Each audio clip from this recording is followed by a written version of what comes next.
the Baen Free Radio Hour.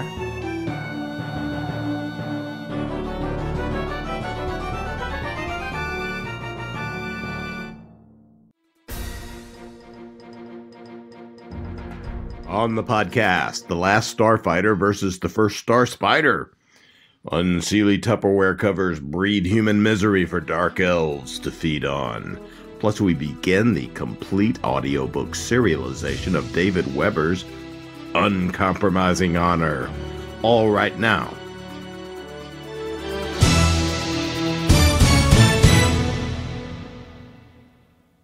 Welcome to the Baen Free Radio Hour podcast. It's an honor to have you along. I'm Baen Senior Editor Tony Daniel.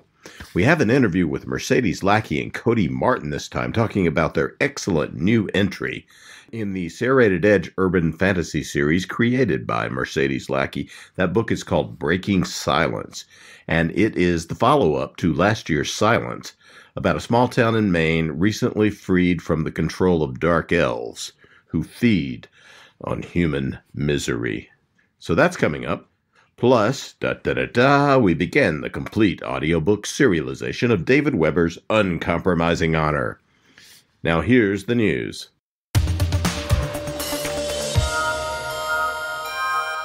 The February mass markets and new trade paperback editions of classics have flown from the breeding grounds on their first rapturous flights to booksellers everywhere.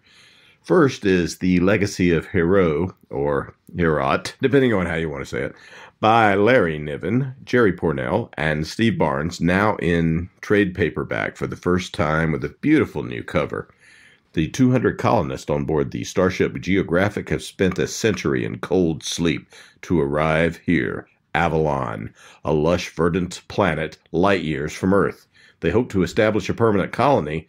Avalon seems the perfect place, and so they set about planting and building, but their very presence has upset the ecology of Avalon. Soon an implacable predator stalks them, picking them off one by one. In order to defeat this alien enemy, they must reevaluate everything they think they know about Avalon and uncover the planet's dark secrets. Also out now is The Storm by David Drake in mass market paperback. Guntram, the man who transformed Pal of Baen from an ignorant rube into the bulwark of the Commonwealth, has disappeared. Pal must locate his friend and mentor, and then he must battle an entity which may be at the core of the splintered universe itself. And out in February at booksellers is Earthquake Weather by Tim Powers. The magical king of the West has been killed in California, and his assassin is one of the multiple personalities in the head of Janice Cordelia Plumtree. But which one? Earthquake Weather by Tim Powers, The Storm by David Drake, and the new trade paperback edition of The Legacy of Hero by Larry Niven, Jerry Pournelle, and Stephen Barnes are now available at booksellers everywhere.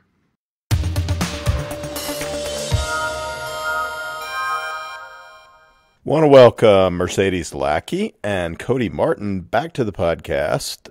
Hey folks, how's it going? It's cold and I hurt. It is warm here in Florida, and I hurt too, but that's okay. Old age is not for the weak. Well, maybe it will contribute to your ability to describe suffering, or maybe not. That's all we care about here at Baen.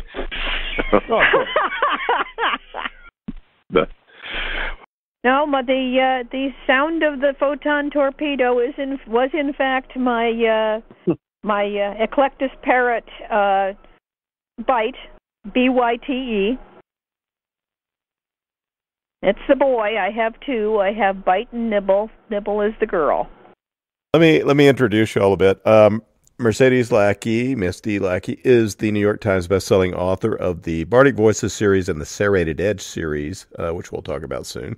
The Heralds of Valdemar series and many books. She's the co-author of the contemporary metahero SF series, The Secret World Chronicle, as well, and Cody is too. Among her popular Baen titles are The Fire Rose, The Lark and the Wren, and also The Shadow of the Lion and the Burdens of the Dead, which she wrote with Eric Flint and Dave Freer. She lives in Oklahoma, where apparently it's cold. Cody Martin is a co-author with Mercedes Lackey of 5 books in the Meta-Hero saga, the Secret World Chronicle, including Invasion, World Divided, Revolution, Collision, and Avalanche. He's also the co-author of another entry in the SERRated Edge series, Silence, which is the prequel to the book we're going to talk about today. He's an avid gamer, but spends his extra time chained to a computer writing. Originally from Scottsdale, Arizona, he currently resides in Florida, as we heard. So out now at booksellers everywhere is Breaking Silence, which is a sequel to Silence, which came out last year, and has the same main character, Stacy.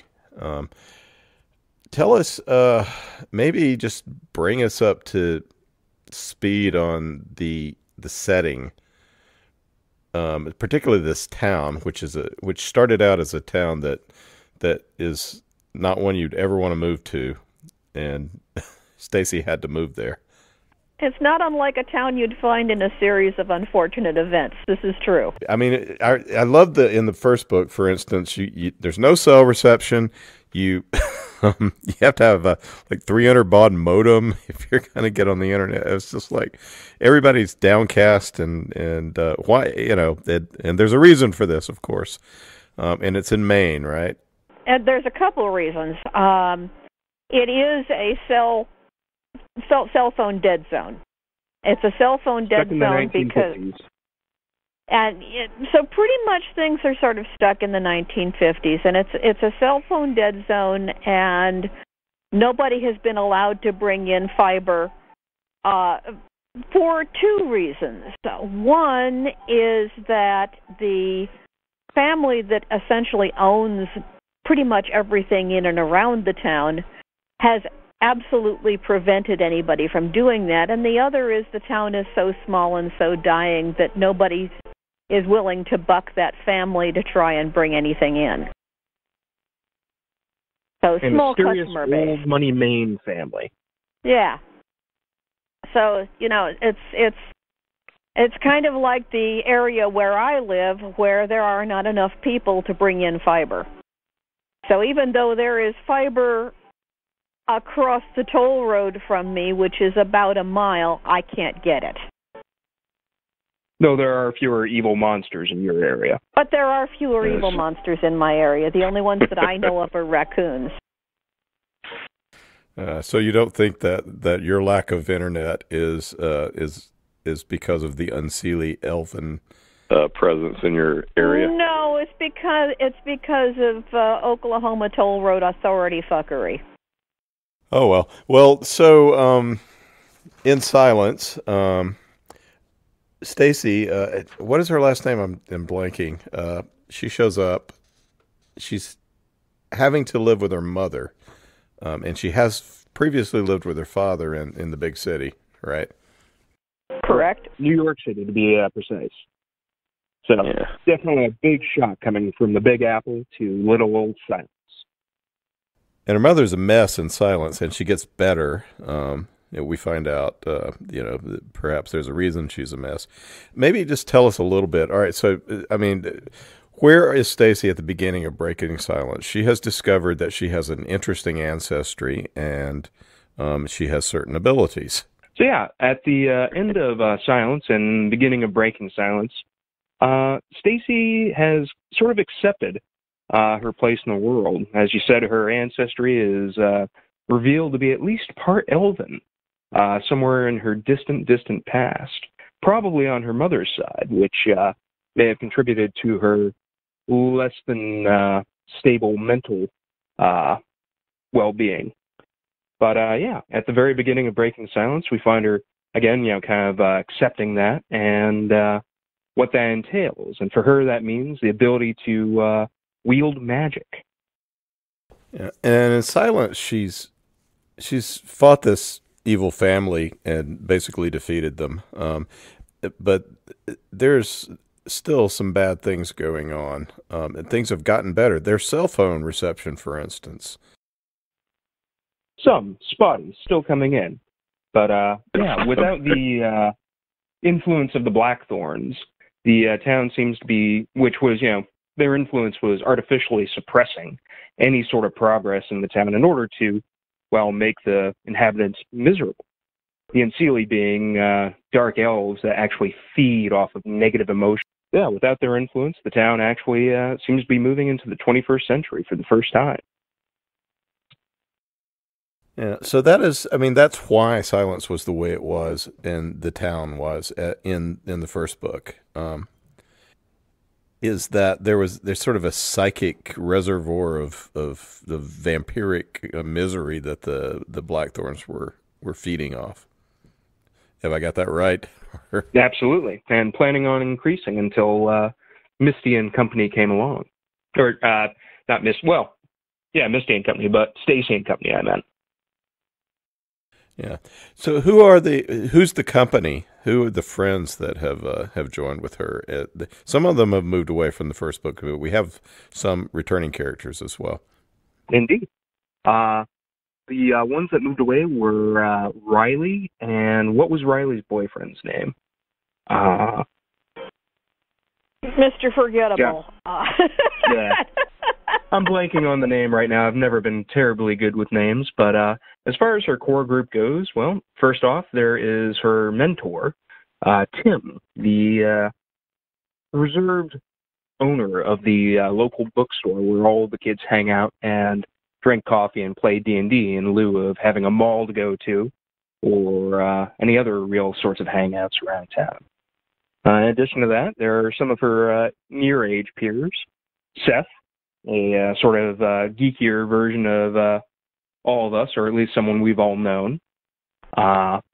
There's also Wanda, who is the resident and only goth of Silence, a fact that she's very, very proud of. Sorry. Someone has to keep that black flag flying. And Wanda is all right. So Tim, who is my favorite character, by the way, a bookseller mage, is he's training these kids for supernatural missions. Why is he doing that? And what's the story of that? What can we know about him, at least at the beginning? In my head, Tim is not necessarily training Wanda and Seth for supernatural missions. He's just training them in general.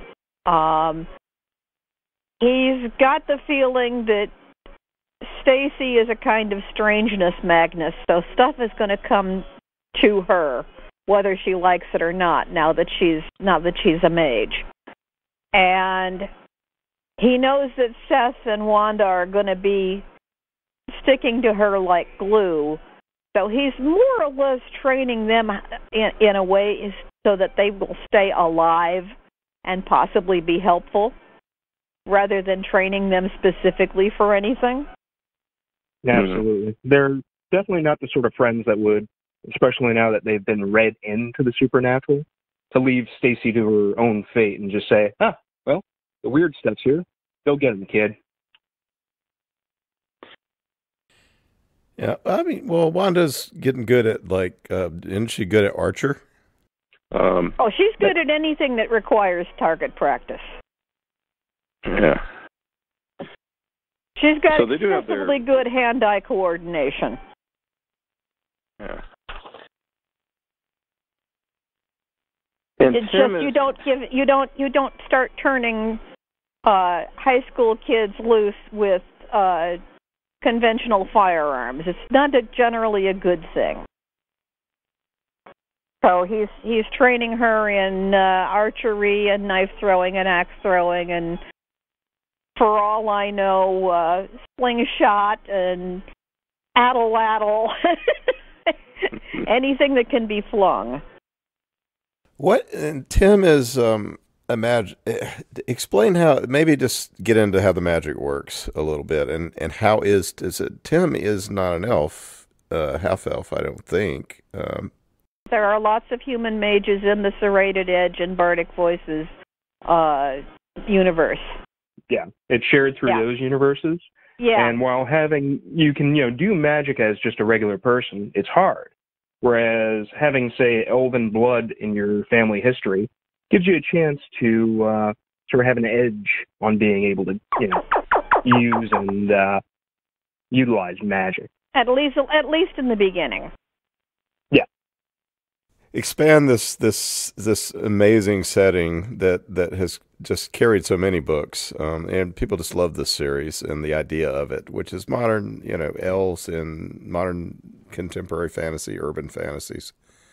How does it work? How's the magic go? I'm kind of one of the people that started contemporary urban fantasy. Yeah. So I'm not going to say I developed it all on my own, but it sort of sprang up around the time that I was doing it, and so I was in on the beginning of doing urban fantasy. I was doing urban fantasy before there was a name for it. And it's just basically that there is magic in the world, there are mythical creatures in the world, and it's just kept quiet and hidden. Out of necessity more than anything for the survival of those magic creatures and those secret worlds within.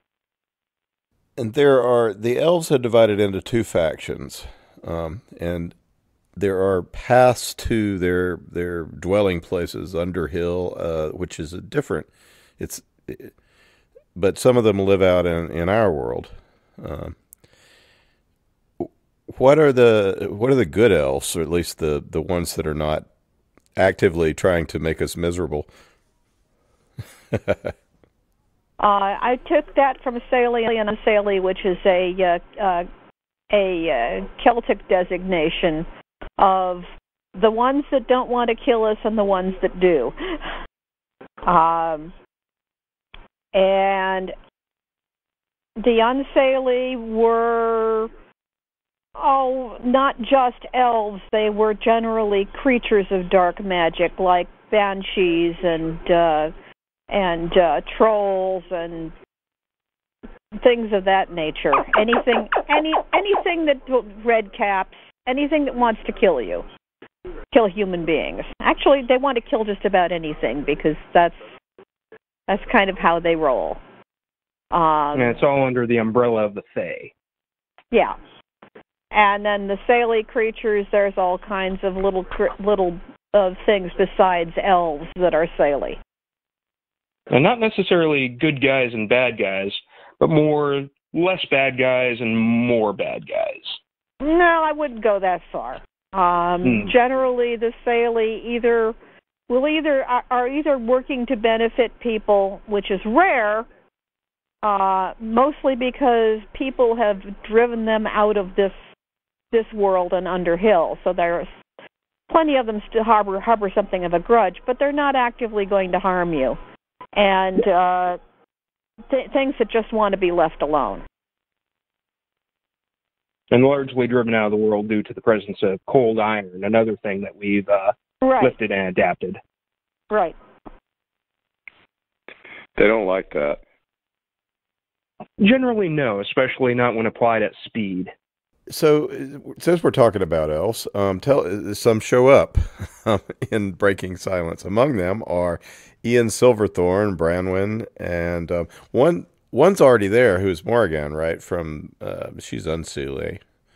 Who are these people? Things. See, that's the thing. Saeli and Unsaeli, when it comes to elves, is more attitude than it is race. They're not two different races. They are just elves with two different attitudes. Very much a philosophical difference.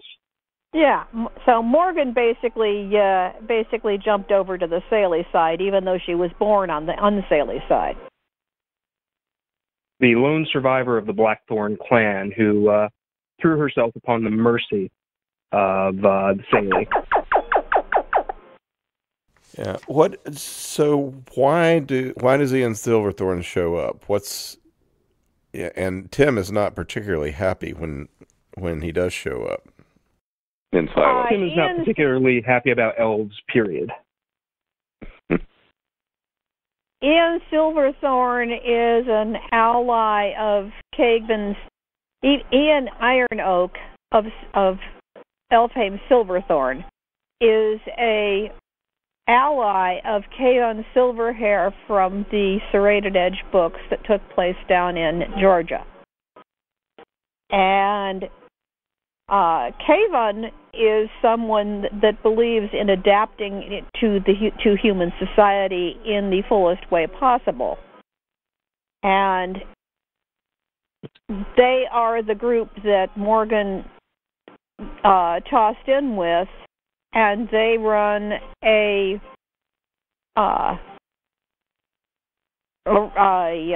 racing shop, motorsports research, and fabrication. Basically, most of the cars out there on various racing circuits are not necessarily stuff from a particular brand. People will commission racing shops to modify them expensively or even build them. And that's basically what Kaven does. He makes expensive toys for people who are either racers or have a racing team or just want to have an expensive toy.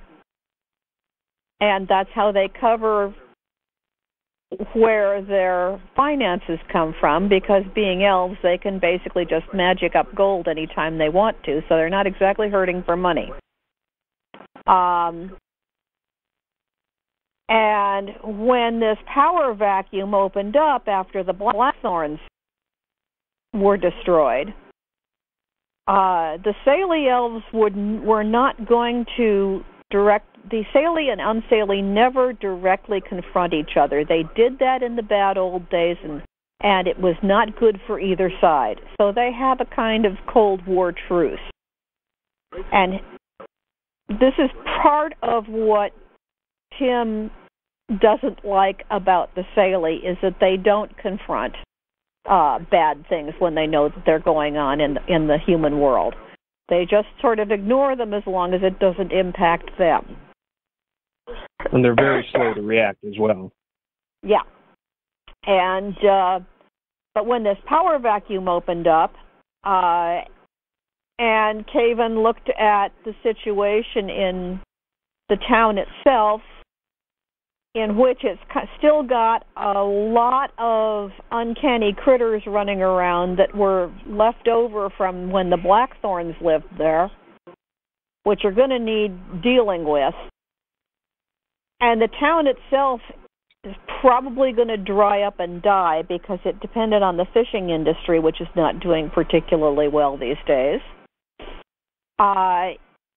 He suggested to Iron Oak that he should go up there and start a whole new kind of expensive toys for people with way too much money on their hands in the way of custom jet skis, and thus employ the otherwise swiftly losing their jobs humans of the local populace. So that's where Ian comes in. He's got a crew of people that are already familiar with working with humans or are themselves human mages who are going to take care of some of this cleanup business. And he's moving into the power vacuum left by the Blackthorns. So it is a largely political and economic move for the Sealy. So there's a new factory. That is, people might actually be able to get jobs. And there might be some use for the old growth. People are definitely getting jobs there, but what happens when what happens in the real world as well as this world, when you have somebody that moves in with a big facility, is it's not just that people that live there get jobs. It's that the people that live there and the people that you imported are all spending money in the community, and that bolsters the local community because people will spring up to service getting that money. Yep. So it will revive an entire community when you put in an industry like this. And one of the people who shows up is a new character we meet, who's David, who becomes a bit of a possible interest for Stacy, right? He is a human mage, just like Tim. And anyway, things develop there. So tell us a little bit also about which I think is one of the really cool parts of the book is how Elven steeds work, and what they can become. Elven steeds are, well, traditionally, if you go back to folk tales, elves were almost always mounted when they had mounts. Were always mounted on equally magical creatures that could, not unlike pukas, could change their shape into just about anything they wanted to. And this would play into the legends of the knights at crossroads who would challenge all comers to battle just for the fun of it. That goes way back into the Arthurian legends and the Welsh legends that the Arthurian legends were often built on. And when you stopped having knights, when you stopped being able to have a knight at a crossroads who could challenge all comers for the fun of it, the elves kind of got bored and didn't know quite what to do with themselves. And the ones that ended up creating Fairgrove had this bright idea of, hey, how about if we race cars against anybody at all at a crossroad? Because there was a lot of that going on in the South, particularly, anyway. And the Elven driven by moonshining and such. Yeah, and the Elven steeds said, well, we can become cars. So they do. Now, none of these Elven steeds ever take place in honest-to-God competitive car racing because, well, it'd be kind of hard to fake the motor under the hood. And it wouldn't be fair. Elven steeds don't like it when you look under the hood. And in fact, I've got a story in Games Creatures Play that Charlene Harris edited, called The False Knight on the Road, about exactly one of these early racing all-comers situations. Well, I really like that nowadays the modern Elven steeds become some pretty cool SUVs. They got to be beefy horses to do that, though.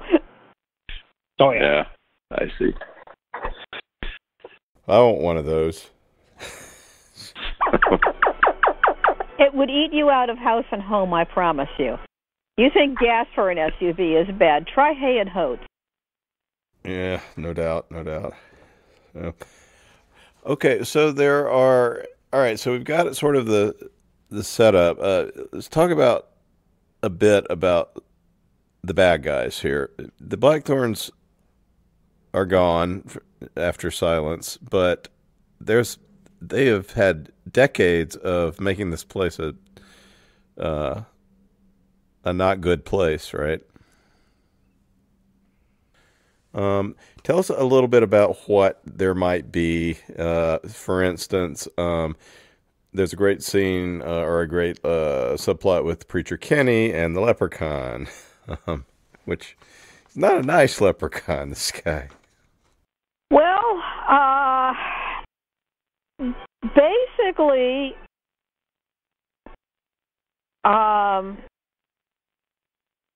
the Blackthorns imported anything they thought would contribute to general misery and not get caught. And one of the things they imported was the Liana She, who was in the middle of the maze that was out there, and that is a she that feeds on creativity. will literally suck it dry out of you. And if you're a creative person and suddenly that you lose that, very often you decide you have nothing left to live for. And that's kind of what she would do. And another of the creatures was the leprechaun, who would offer people something that appeared to be beneficial and actually was anything but. And in the case of Kenny, he offers him something that he thinks is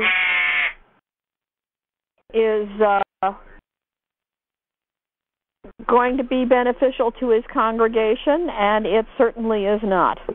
Because there's always a price to pay for the magic. There ain't no such thing as a free lunch. All right, and there's also, there's werewolves, there are trolls.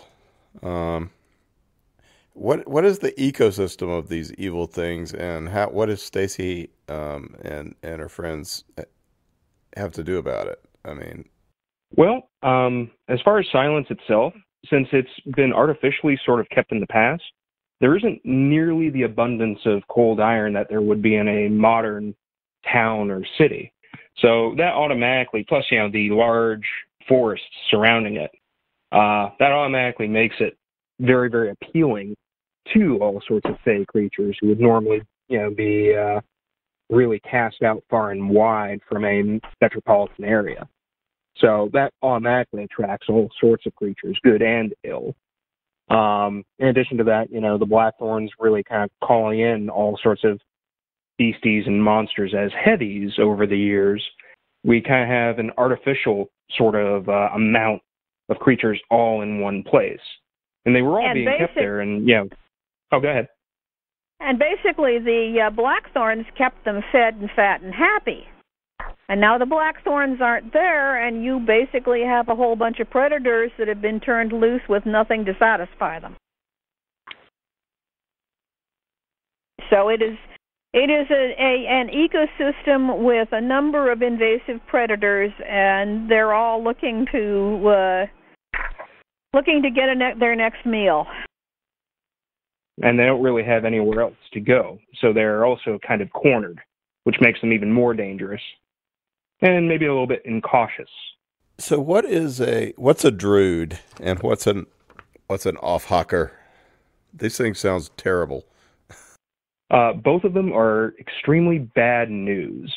Both, if I recall correctly, come from Germanic folklore.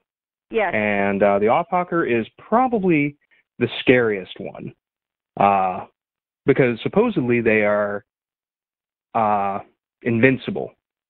Almost impossible to kill, and can take many, many shapes and love to attack from concealment and take their victims by surprise. In other words, they suck.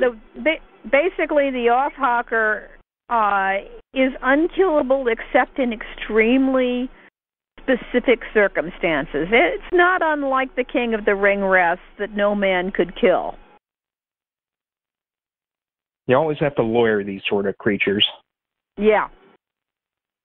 And, the King of the Ring Wraiths, no man could kill it, but then there was Eowyn, who was no man.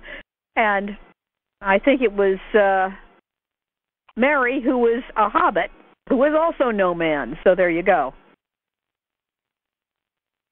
And, as far as the Drude goes, think of kind of like the same sort of thing that spawned myths of hags and like malevolent, night spirits. Kind of a magic worker in its own, but twisted and definitely not of the trickster sort like we see some other creatures being in this series.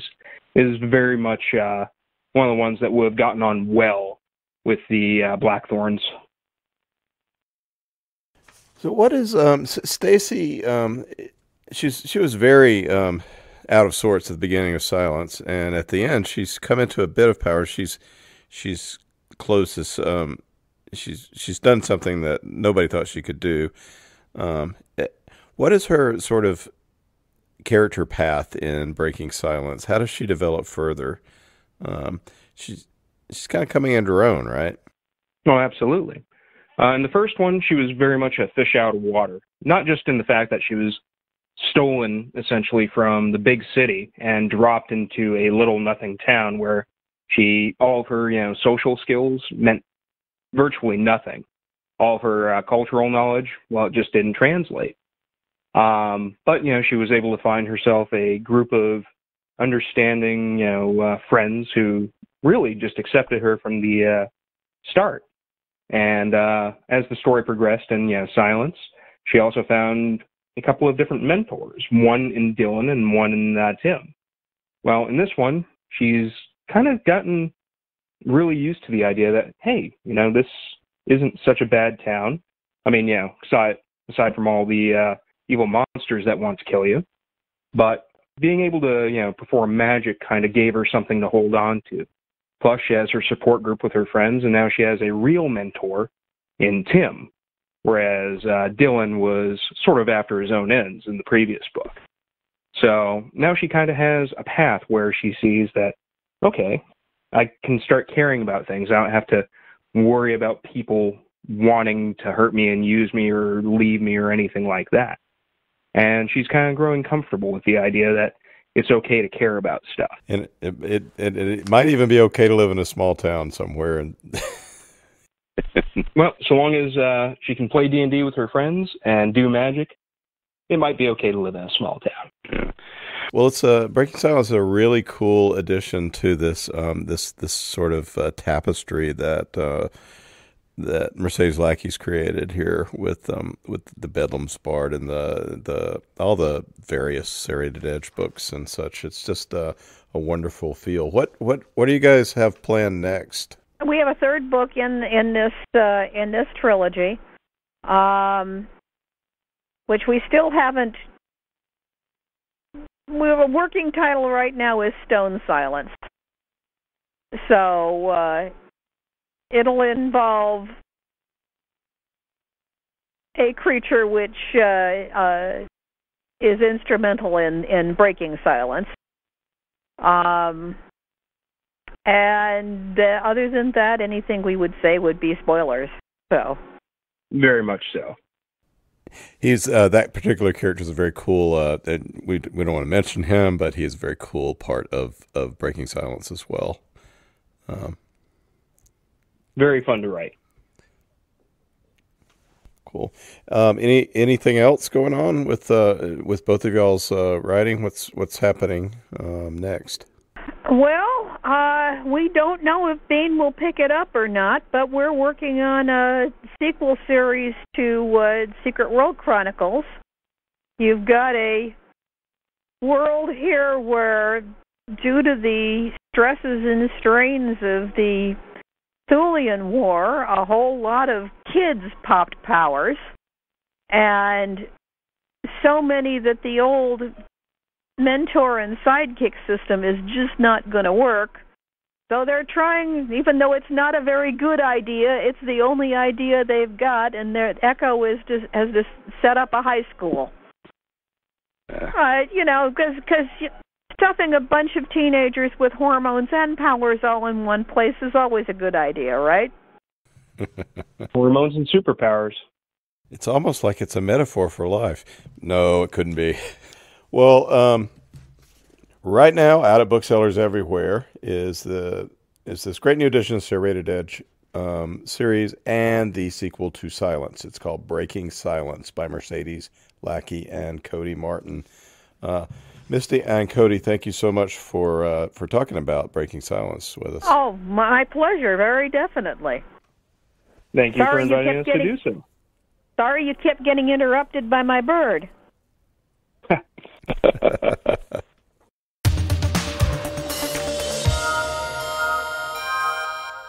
Here is the first entry in the complete audiobook serialization of Uncompromising Honor by David Weber.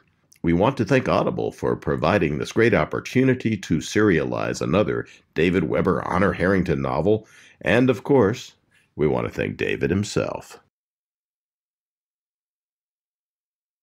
Audible Studios presents Uncompromising Honor, Honor Harrington, Book 14, written by David Weber.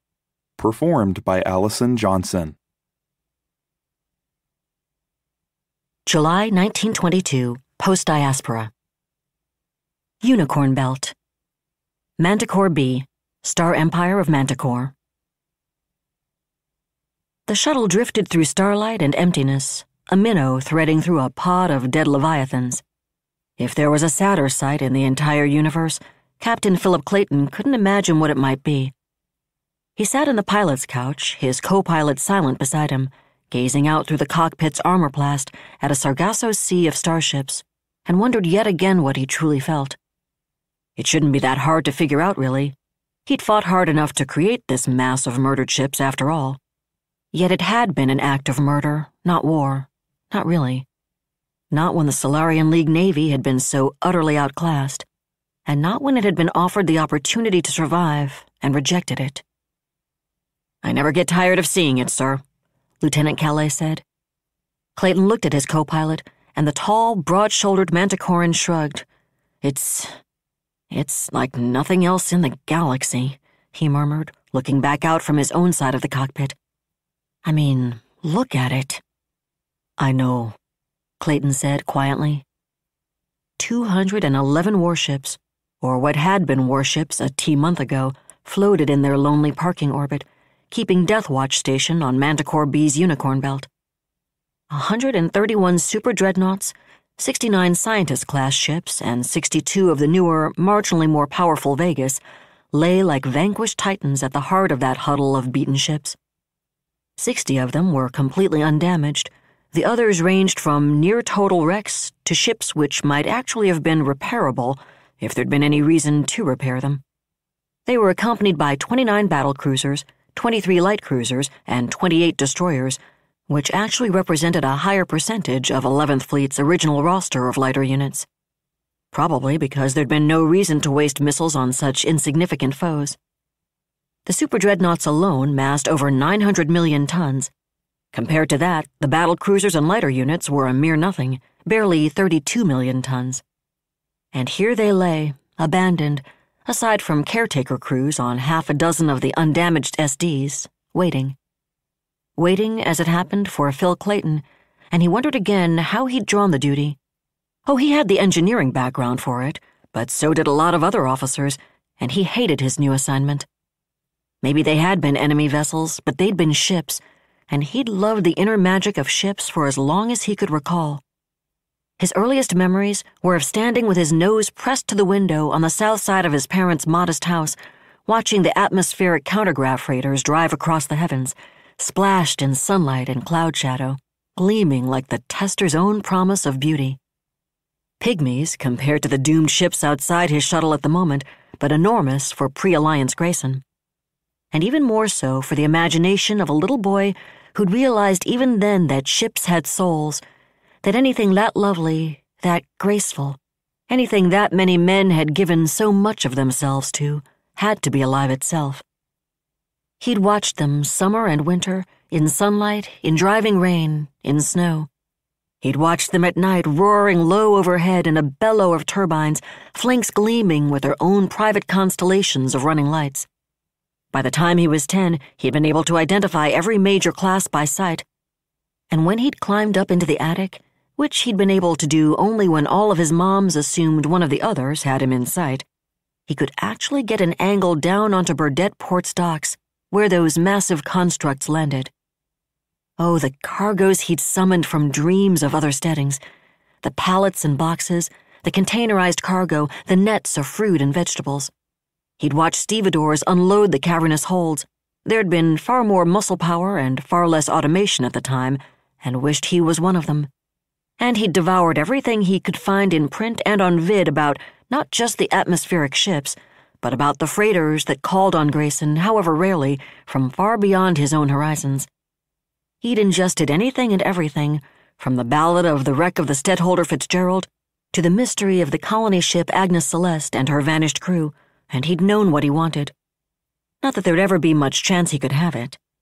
His parents had been relatively well off by Grayson standards, but certainly not wealthy, and like all too many Grayson families, he'd been the only boy.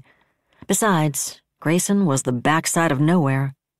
The atmospheric freighters that fascinated him so spent their time hauling purely Grayson products and produce because there was none from anywhere else. What chance did a boy from Burdett Stedding have of ever seeing another star, smelling the air of a planet that didn't try to poison him every day of his life? That had been his father's opinion, at any rate, and all of his mothers had loyally shared it, although Mom Joan had seemed just a little less convinced than the others. She always had appreciated that stubborn streak of his. He never had gotten aboard one of the Atmo freighters. For that matter, he'd never gotten aboard a space freighter. But he'd gotten into space anyway, and now, as he gazed at that endless vista of captive warships, looked at the torn and shredded armor, at the ink-black holes punched deep into core hulls and the blown-out scabs of armor where life pods had erupted into space, he remembered another ship in other battles. He remembered GMS Covington and the Battle of Yeltsin, the Battle of Blackbird. He remembered the stench of smoke and burning flesh through the ventilators, the scream of damage alarms, the incoming missiles, and the indescribable shockwave of hits lashing through her hull. He remembered a young lieutenant who'd known he was about to die defending his planet. But that lieutenant had lived instead because a foreign-born woman, already wounded from the battle which had saved his protector's life, had flung her ship and her crew between someone else's world and those who would have killed every human being on it without her. Which was how a considerably older captain of the Grayson Space Navy, serving in the Protector's Own, found himself here, playing Sorter of the Slain to the Solarian League Navy. "What's the latest from 7, David?" he asked Lieutenant Calais. "They're about ready for the first tranche," Calais replied, keying up the report on his Unilink, and grimaced. "They're due to finish the last of the Yawata strike wreckage by Tuesday." "I don't know which is worse, that or this." Clayton waved at the silently waiting starships. "Believe me, sir, it's the Yawata wreckage." Callie's expression was grim. "These people," he twitched his head at the same starships, "got hammered because they friggin' well deserved it. We didn't go looking for them, they came looking for us. I'm sorry it got so many of them killed, but that's what happens when you attack somebody without bothering to declare war first. And at least every damned one of those ships was at battle stations, with everybody aboard in skin suits. Not so much for the Yawata strike." The lieutenant turned to stare out at the barely visible cluster of working lights that marked the enormous Unicorn 7 asteroid complex. The Hauptmann cartel's Unicorn salvage yard and the Unicorn 7 refineries had been repurposed as one of the Manticore B reclamation centers, processing the wreckage from the orbital infrastructure, which had been torn to pieces in the Yawata strike less than 5 months ago. "The reclamation crews are still finding bodies search and rescue missed," he said. "Last week, one of the 7 crews found their own forewoman's cousin." His nostrils flared. "I'm sure we'll find a few bodies when we start scrapping these, too, but at least they won't be our damned relatives." Clayton nodded. He was grateful he'd been spared from the cleanup after the Blackbird strike, but he knew enough men, and women now, in the GSN who hadn't been. "There was a curse back on Old Earth," he said. "I don't know if you Manties have it, but we still have it back on Grayson. It goes, 'May you live in interesting times.'" "Interesting times, is it?" Calais snorted. "Well, that's one way to put it, sir. More interesting for some than for others, though." "Look at it this way." Clayton turned back to the flight controls. "One day we'll all be in the history books, and some idiot child, just like the idiot children you and I were once upon a time, will dream about how exciting and glorious it all must have been. Maybe they'll be luckier than we are and not find out how wrong they are."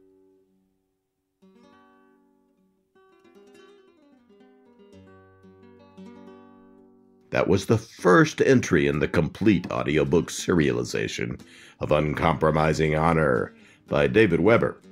And that's it for the podcast. Thanks to Audible.com and to podcast theme composer Ruth Judkowitz. And the momentous kick of the constellation called Mrs. O'Leary's Cow as she scatters enlightened star oil across the universe and starts the Big Bang plus thanks and praise to Mercedes Lackey and Cody Martin, authors of Breaking Silence. Please join us next time here at the hammering heart of science fiction and fantasy, and keep reaching for the stars.